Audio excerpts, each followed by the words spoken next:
한지우 씨, 지금 그 꼴로 면접장에 들어온 겁니까? 이건 열정이 아니라 우리 회사에 대한 모욕입니다. 당장 나가세요. 흙탕물 범벅이 된 정장, 바지는 찢어져 무릎에선 피가 배어 나오는 청년 한지우.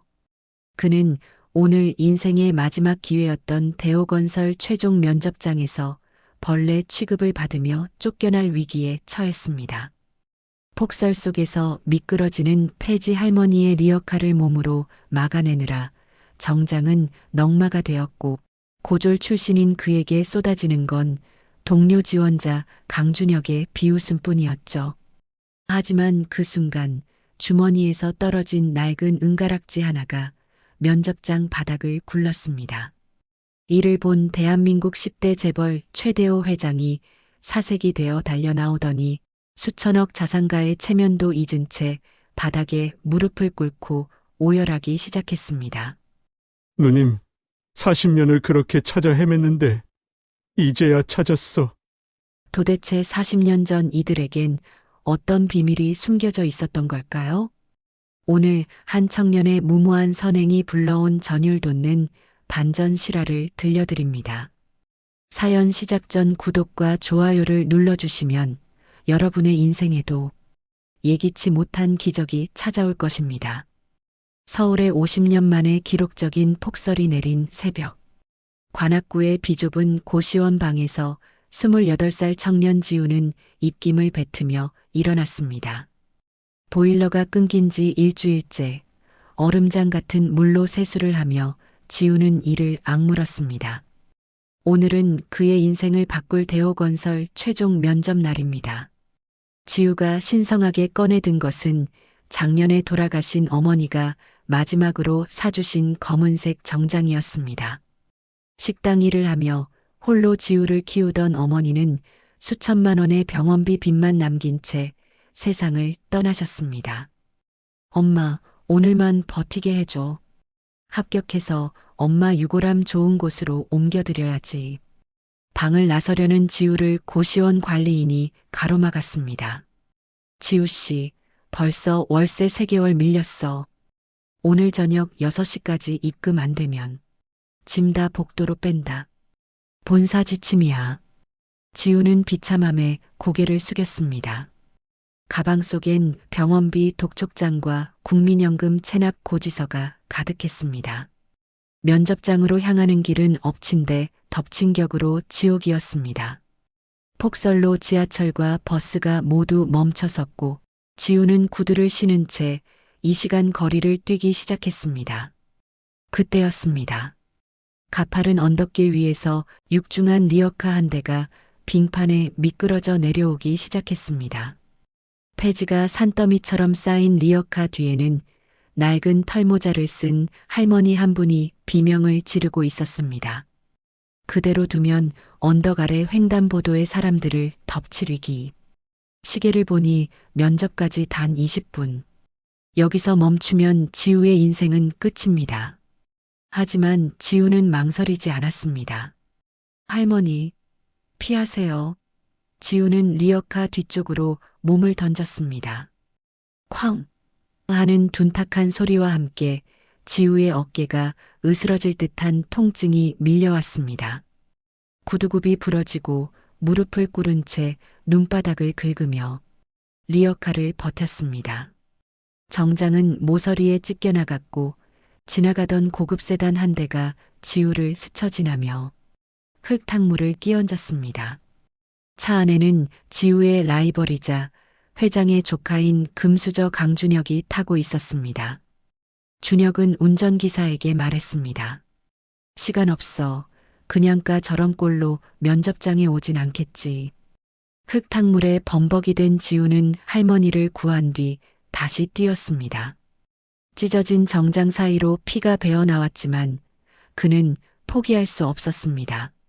하지만 그가 도착한 면접장에서 마주한 것은 완벽한 수트를 입고 우아하게 커피를 마시는 준혁과 면접관들의 차가운 멸시였습니다. 지우는 거울 속 자신의 처참한 꼴을 보며 구토가 나올 것 같은 절망을 느꼈습니다. 이게 정말 내 인생의 끝인 걸까?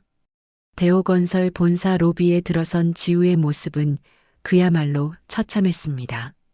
찢어진 바지 무릎 사이로 붉은 피가 엉겨붙어 있었고 어머니가 사주신 소중한 정장은 형체를 알아볼 수 없는 흙탕물 덩어리가 되어 있었습니다. 로비의 대리석 바닥에 지우가 발을 내디딜 때마다 지저분한 눈 녹은 물이 발자국으로 남았습니다. 안내 데스크의 직원은 질색하며 경비원을 부르려 했고 면접 대기실 안의 공기는 지우가 들어서는 순간 얼어붙었습니다. 가장 먼저 지우를 맞이한 건 아까 언덕길에서 세단을 타고 지나갔던 강준혁이었습니다. 그는 한치의 흐트러짐도 없는 명품 수트를 입고 앉아 지우를 위아래로 훑어보며 코웃음을 쳤습니다. 와, 한지우 씨. 대단하네. 여긴 면접장이지 국어라는 곳이 아닙니다. 일부러 동정표라도 얻으려고 퍼포먼스 하는 겁니까? 수준이 낮아서 같이 앉아있기도 창피하네. 준혁의 독설에 주변 지원자들도 낄낄거리며 수군거렸습니다.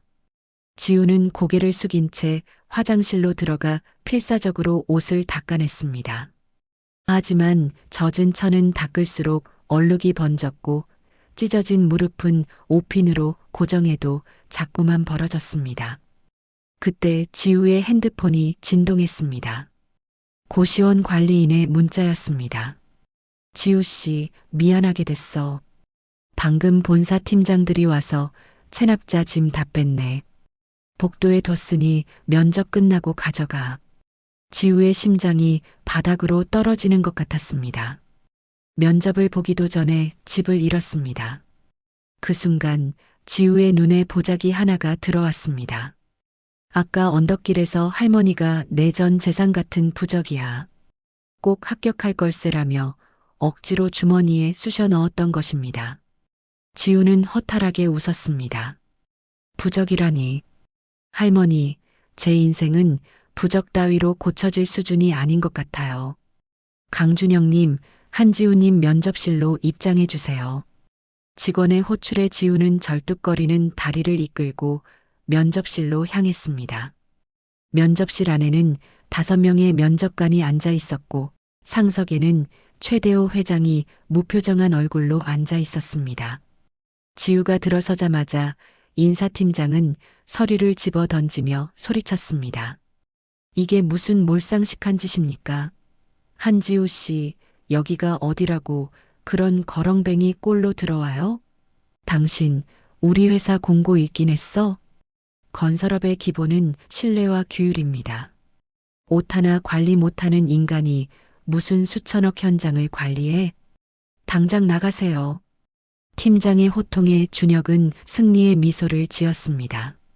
준혁은 보란듯이 유창한 영어와 화려한 스펙을 뽐내며 면접관들의 찬사를 이끌어냈습니다. 제 좌우명은 완벽한 관리입니다. 보시다시피 저는 제 복장부터 실력까지 단 한 점의 오점도 용납하지 않습니다. 면접관들의 박수가 이어졌고 팀장은 지우를 향해 차갑게 쏘아붙였습니다. 들었습니까? 이게 진짜 대호의 인재상입니다. 지우 씨처럼 남에게 불쾌감이나 주는 사람은 우리 회사에 발붙일 곳 없으니 시간 낭비 말고 퇴장하세요. 지우의 앞에는 이제 벼랑뿐이었습니다. 월세 체납으로 쫓겨난 집, 수천만 원의 빚, 그리고 평생의 꿈이 무너지는 순간 지우는 눈물을 참으며 마지막 인사를 하기 위해 허리를 숙였습니다.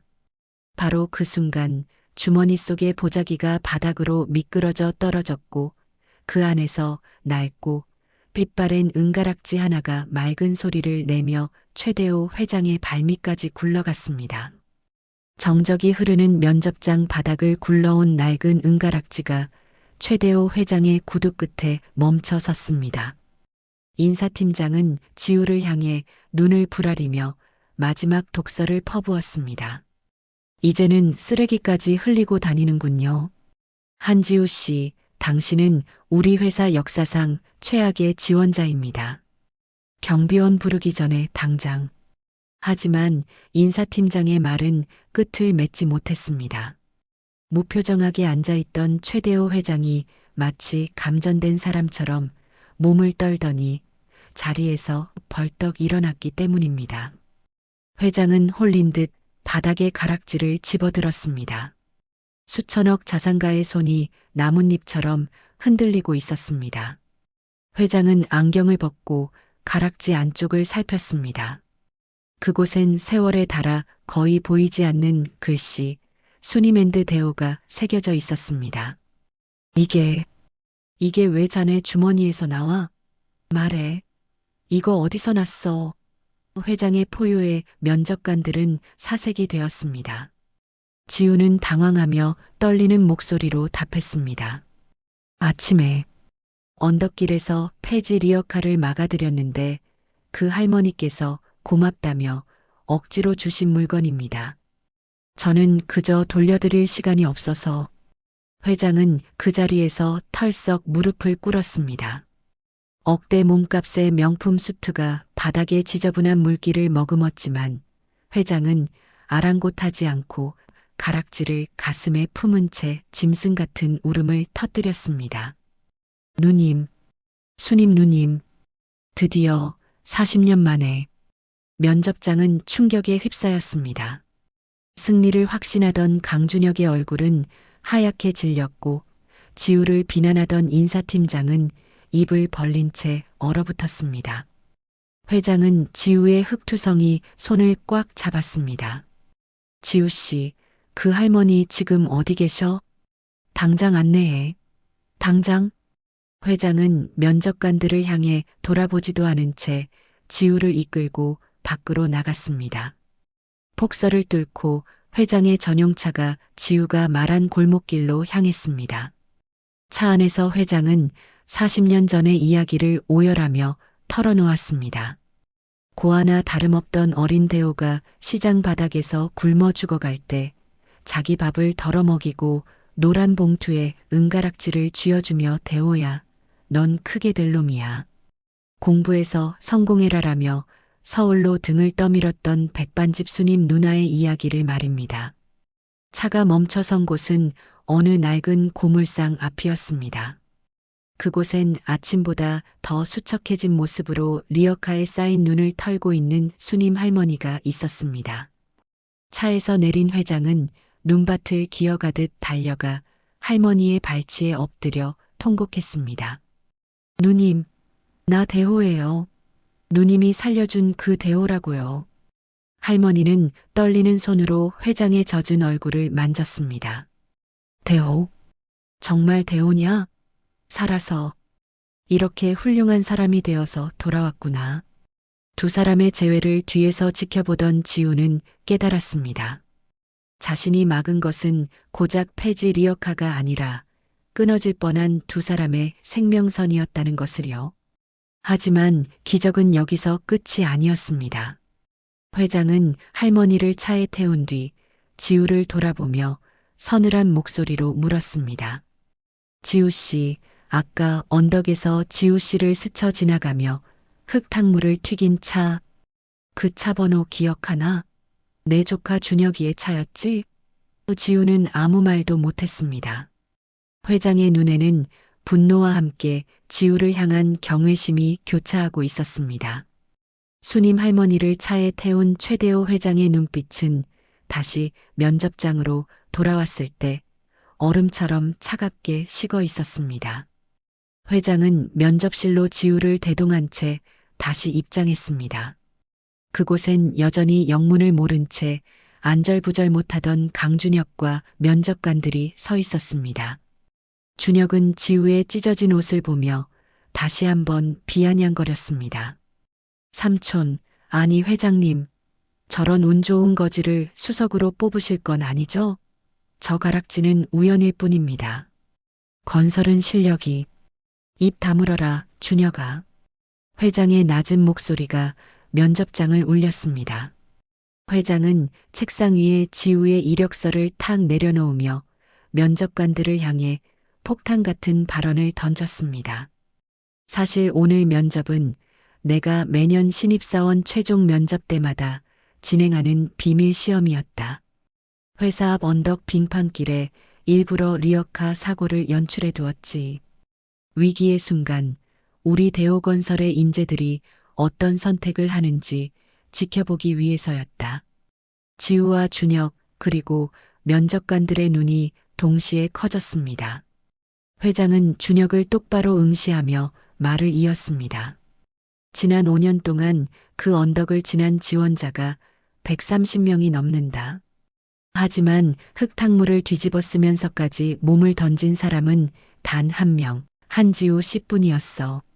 그리고 준혁이 넌 네 운전기사가 그 청년을 돕자고 했을 때 뭐라고 했지? 시간 없으니 그냥 가라고 했지? 그 블랙박스 영상 방금 내 비서가 확인했다. 준혁의 얼굴이 잿빛으로 변했습니다. 그건 그저 리어카일 뿐이지 않습니까? 저는 면접 시간을 지키는 게 더 중요하다고. 건설은 사람이 사는 집을 짓는 일이다. 길 위의 생명조차 귀하게 여기지 않는 놈이 어떻게 수천 명의 목숨이 달린 현장을 관리해? 회장의 호통에 면접관들은 고개를 숙였습니다. 회장은 다시 지우를 바라보며 목소리를 가다듬었습니다. 지우 씨, 사실 수님 누나의 등장은 내 계획에 없던 기적이었네. 나는 다른 리어카를 배치해 두었지. 그런데 누나가 오늘 진짜 리어카를 끌고 그 길에 나타나신 거야. 이건 자네의 진심이 하늘을 움직여서 내 누나를 구하고 내 40년 한을 풀게 한 걸세. 자네는 내 계획을 뛰어넘었어. 회장은 인사팀장을 향해 단호하게 명령했습니다. 강준혁은 즉시 탈락 처리하고 대호그룹 전체 채용 금지 명단에 올려라. 그리고 한지우 씨는 회장은 지우의 거친 손을 두 손으로 감싸 쥐었습니다. 수석 합격이다. 아니, 내일부터 내 직속 비서실에서 현장을 배우게. 자네 같은 사람이 대호의 미래를 책임져야 해. 지우는 그 자리에 주저앉아 오열했습니다. 하지만 그 기쁨도 잠시 지우의 핸드폰에 또 다른 진동이 울렸습니다. 채권 추심 회사의 마지막 통보였습니다. 오늘 6시까지 병원비 미납 시 법적 강제 집행 착수. 지우의 눈물을 본 회장이 슬쩍 핸드폰을 훔쳐보더니 비서에게 짧게 지시했습니다. 한지우 씨 어머니의 모든 병원비와 빚, 지금 당장 대호그룹 재단 이름으로 전액 변제 처리해. 1분도 지체하지 마. 지우는 고개를 들어 회장을 바라봤습니다. 3년 동안 자신을 짓눌렀던 거대한 바위가 한순간에 사라지는 순간이었습니다. 폭설 속에서 떨던 가난한 청년은 이제 대한민국에서 가장 강력한 든든한 백을 가진 대호의 심장으로 다시 태어나고 있었습니다. 면접이 끝난 직후 최대호 회장은 지우의 비서실 발령을 공식화함과 동시에 비서팀 전체를 대동하고 지우가 살던 관악구 고시원으로 향했습니다. 지우의 핸드폰엔 여전히 고시원 관리인의 냉정한 문자가 남겨져 있었죠. 지우가 흙탕물 묻은 찢어진 정장 차림 그대로 고시원 복도에 도착했을 때 복도는 이미 아수라장이었습니다. 아니, 지우 씨, 내가 오늘 6시까지라고 안 했어? 벌써 6시 10분이야. 본사 지침이라 나도 어쩔 수 없다니까. 관리인은 지우의 낡은 가방과 어머니의 유품이 담긴 박스를 복도 바닥에 내동댕이 치고 있었습니다. 어머니의 유골함을 모시기 위해 아껴두었던 작은 사진 액자가 바닥을 굴러 유리창이 깨졌습니다. 지우가 떨리는 손으로 액자를 집어 들려던 찰나 복도 끝에서 위압적인 구두 소리가 들려왔습니다. 그 손 떼지 못할까?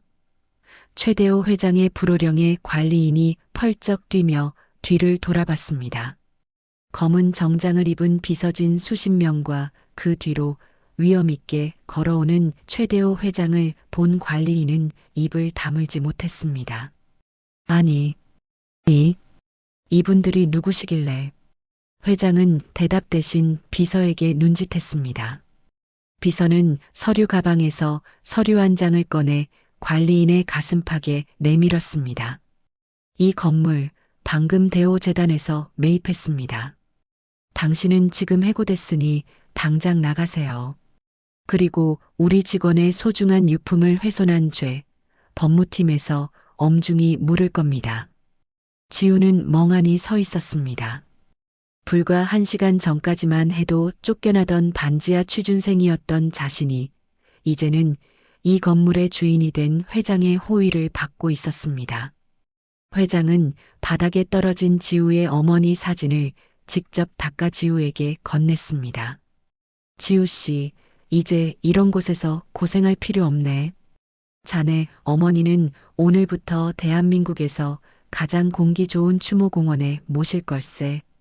그리고 자네 숙소는 본사 바로 옆 펜트하우스로 준비했으니 오늘 당장 옮기게. 그 시각 회장의 조카 강준혁은 본사 로비에서 쫓겨나고 있었습니다. 이건 불공평해요. 삼촌, 가락지 하나 때문에 제 인생을 망치시는 겁니까? 준혁이 소리쳤지만 돌아오는 건 차가운 현실뿐이었습니다. 회장은 준혁의 부모, 즉 자신의 여동생에게도 전화를 걸어 단호하게 말했습니다. 준혁이 그놈 사람 귀한 줄 모르면 평생 남 밑에서 흙탕물이나 맞고 살아야 할 거다. 내가 주는 모든 지원은 오늘로 끝이다. 준혁은 눈보라가 치는 거리로 밀려났습니다. 아침에 지우가 서 있던 바로 그 폭설 속으로 말이죠. 명품 코트는 금세 눈에 젖어 볼품 없어졌고 지우의 리어카를 무시하고 지나쳤던 준혁은 이제 자신이 무시당하는 처지가 되었습니다. 지우는 고시원 복도에서 어머니의 사진을 품에 꼭 안았습니다. 찢어진 정장 사이로 들어오던 찬바람은 이제 느껴지지 않았습니다. 회장이 그의 어깨를 감싸 안으며 말했습니다. 가자, 지우야. 이제 자네 인생의 겨울은 끝났어. 지우는 창밖을 내다봤습니다. 여전히 눈은 내리고 있었지만 세상은 더 이상 지우에게 차가운 얼음 왕국이 아니었습니다. 지우의 첫 출근 날 대호건설 본사 로비는 아침부터 술렁였습니다. 전 직원에게 전달된 긴급 공지 때문이었습니다. 한지우 비서관, 회장 직속 특채 임용. 고졸 출신의 스펙도 전무한 청년이 회장의 전폭적인 지지를 받으며 입성한다는 소식은 보수적인 건설업계의 핵폭탄급 사건이었습니다.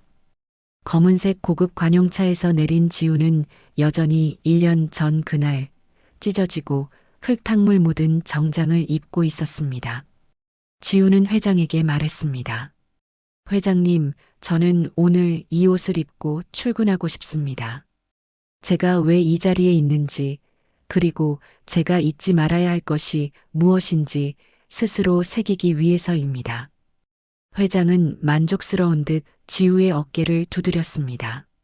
로비에 들어서자 지우를 비웃었던 직원들과 지원자들이 일제히 허리를 굽혔습니다. 특히 지우를 내쫓으려 했던 인사팀장은 사색이 되어 달려나왔습니다. 한지우 비서관님, 제가 그때는 정말 큰 실수를 했습니다. 제발 너그러이. 지우는 팀장의 말을 끊고 부드럽지만 단호하게 말했습니다. 팀장님, 규정은 중요합니다. 하지만 규정보다 중요한 건 그 규정이 보호해야 할 사람입니다. 앞으로는 사람을 먼저 보는 눈을 키우시길 바랍니다. 인사팀장은 쥐구멍이라도 찾고 싶은 심정으로 물러났습니다. 지우의 첫 임무는 현장 시찰이었습니다. 회장은 지우에게 준혁이 맡기로 했던 강남 랜드마크 현장의 정권 대리인 자격을 주었습니다. 지우가 현장에 도착했을 때 그곳에서 충격적인 광경을 목격했습니다. 바로 회장의 지원이 끊겨 길거리에 나앉게 된 강준혁이 현장의 말단 인부로 일하고 있었던 것입니다. 준혁은 무거운 시멘트 포대를 나르며 헉헉대고 있었습니다. 명품 수트 대신 땀에 쩔은 작업복을 입은 준혁은 지우를 발견하자마자 시멘트 포대를 내팽개치고 달려왔습니다.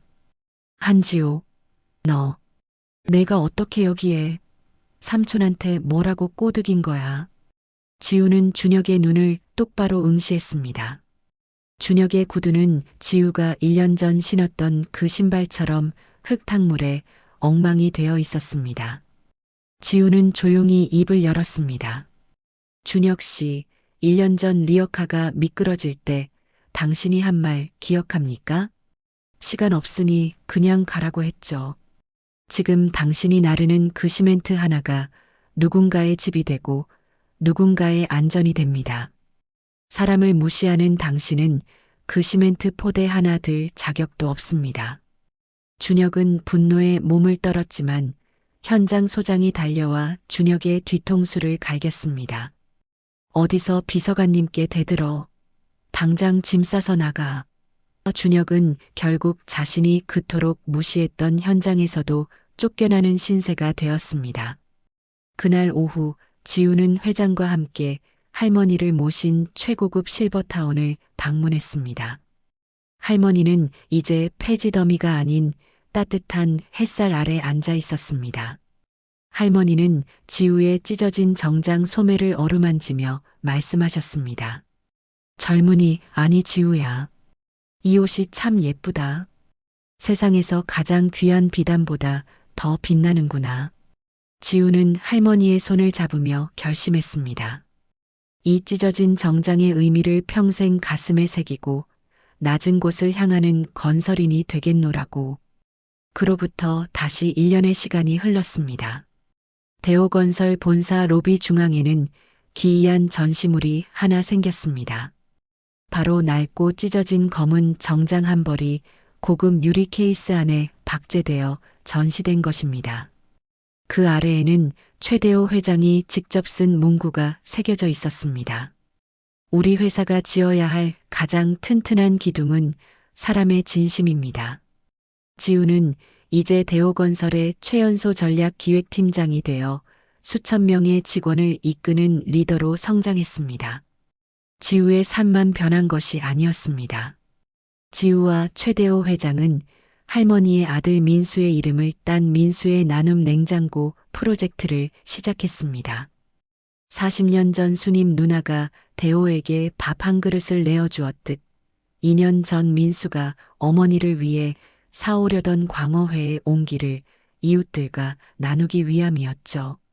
서울 시내 주요 시장 입구마다 설치된 이 냉장고에는 누구나 신선한 음식을 넣을 수 있고 배고픈이라면 누구나 가져갈 수 있었습니다.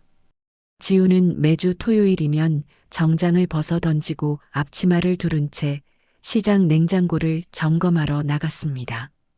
어느덧 이 나눔 냉장고는 지역의 명물이 되어 시장 상인들이 직접 만든 반찬과 과일들로 넘쳐났습니다. 배고픔에 지쳐 죽음을 생각했던 노숙인들이 할머니가 기탁한 따뜻한 음식을 먹고 다시 살 결심을 했다는 감동적인 편지가 장학재단으로 쏟아졌습니다. 그러던 어느 날 지우는 냉장고 앞에서 뜻밖의 인물을 마주했습니다. 수척해진 얼굴로 낡은 옷을 입은 채 냉장고 속 식빵 하나를 만지작거리는 청년, 바로 강준혁이었습니다. 모든 지원이 끊기고 사회에서 매장당한 준혁은 1년 만에 완전히 망가진 모습이었습니다. 준혁은 지우를 발견하자 황급히 고개를 숙이며 도망치려 했습니다. 준혁 씨, 잠시만요. 지우가 그를 불러 세웠습니다. 지우는 준혁의 손에 식빵 대신 자신이 준비해온 따뜻한 도시락을 쥐어주었습니다. 이건 동정이 아닙니다. 우리 할머니가 준 기회예요. 할머니가 그러시더군요. 밥 한 그릇이면 사람이 다시 살 수 있다고. 준혁 씨도 다시 시작할 수 있습니다. 하지만 명품 정장이 아니라 남을 도울 줄 아는 마음부터 입으세요. 준혁은 도시락의 온기에 무너져 내리며 길바닥에서 엉엉 울었습니다. 자신이 그토록 비웃었던 진심이라는 가치가 얼마나 무겁고 따뜻한 것인지 이제야 깨달은 것입니다. 한편 수님 할머니의 건강은 기적적으로 회복되었습니다. 최 회장의 극진한 보살핌 속에 할머니는 이제 시장의 명예통장이 되어 어려운 이웃들을 돌보며 제2의 인생을 살고 계셨습니다. 지우는 어머니의 유골함 앞에 새로 산 사원증과 함께 할머니가 주셨던 은가락지를 놓았습니다. 엄마, 저 정말 멋진 사람이 된 것 같아요. 엄마가 가르쳐준 대로 살고 있어요. 바람을 타고 들려오는 어머니의 웃음소리가 지우의 귓가를 스쳐 지나갔습니다. 대호건설 창립기념일. 본사 대강당에는 수천 명의 임직원과 취재진이 가득 찼습니다. 오늘 강연의 주인공은 파격적인 승진과 선행으로 대한민국을 뒤흔든 한지우 팀장이었습니다. 무대 중앙 화려한 조명 아래 선 지우는 평소의 말끔한 수트가 아닌 유리 케이스에 보관되어 있던 그 찢어진 정장을 꺼내 입고 나타났습니다. 객석에서 웅성거림이 터져 나왔습니다. 지우는 마이크를 잡고 차분하지만 힘있는 목소리로 입을 뗐습니다. 여러분, 보시다시피 제 옷은 넝마입니다. 흙탕물 냄새가 나고 무릎은 찢어져 있죠. 2년 전 면접날 저는 이 옷 때문에 입구에서 쫓겨났습니다. 하지만 지금의 저를 만든 것은 화려한 스펙도 인맥도 아닌 바로 이 찢어진 틈새로 흘러나온 진심이었습니다. 스크린에는 2년 전 눈보라 속에서 리어카를 막아내던 지우의 처절한 모습, 그리고 회장님이 바닥에 무릎을 꿇고 통곡하던 장면이 흘러나왔습니다. 우리는 건물을 짓습니다. 하지만 사람의 마음을 짓지 못하는 건물은 그저 차가운 콘크리트 덩어리일 뿐입니다. 제가 이 옷을 입고 여러분 앞에 선 이유는 단 하나입니다. 가장 높은 곳에 있을 때 가장 낮은 곳에서 흘렸던 땀과 눈물을 잊지 않기 위해서입니다. 지우의 연설이 끝나자마자 강당에는 폭포수 같은 박수갈채가 쏟아졌습니다. 맨 앞줄에 앉아있던 최대호 회장은 눈시울을 붉히며 고개를 끄덕였고 그 곁에 수님 할머니는 우리 지우 장하다라며 아이처럼 기뻐하셨습니다. 강연이 끝나고 로비로 내려온 지우에게 한 남자가 다가왔습니다. 이제는 초라한 행색이지만 눈빛만은 맑아진 강준혁이었습니다. 그는 지우 앞에 깊숙이 고개를 숙였습니다. 한 팀장님, 아니 지우 형. 고맙습니다. 형이 준 도시락을 먹고 처음으로 제 힘으로 노가다판에서 일당을 벌었습니다. 이제야 알 것 같아요. 남을 밟고 올라가는 것보다 남의 짐을 함께 들어줄 때 손바닥에 남는 온기가 얼마나 뜨거운지를요. 지우는 말없이 준혁의 어깨를 두드렸습니다. 그것은 용서이자 또 다른 시작이었습니다.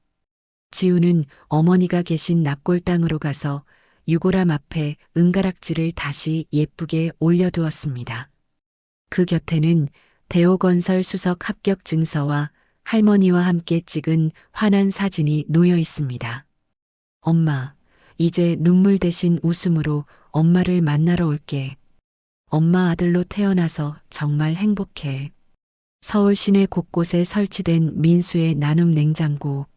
한 아이가 냉장고 안에 우유를 넣고 지나가던 할아버지가 그 우유를 꺼내며 환하게 웃습니다. 지우의 작은 선행이 던진 돌멩이가 거대한 파도가 되어온 세상을 따뜻하게 덮고 있었습니다. 오늘 사연은 여기까지입니다. 여러분, 오늘 여러분의 정장은 안녕하십니까? 혹시 겉모습만 화려하고 속은 차갑게 식어 있지는 않나요? 지우 씨의 찢어진 정장이 우리에게 준 교훈을 잊지 마세요. 착한 끝은 반드시 있고 진심은 반드시 기적을 부릅니다. 오늘 이 사연이 여러분의 가슴에 작은 불씨가 되었다면 주변 분들에게 이 따뜻한 온기를 공유해 주세요.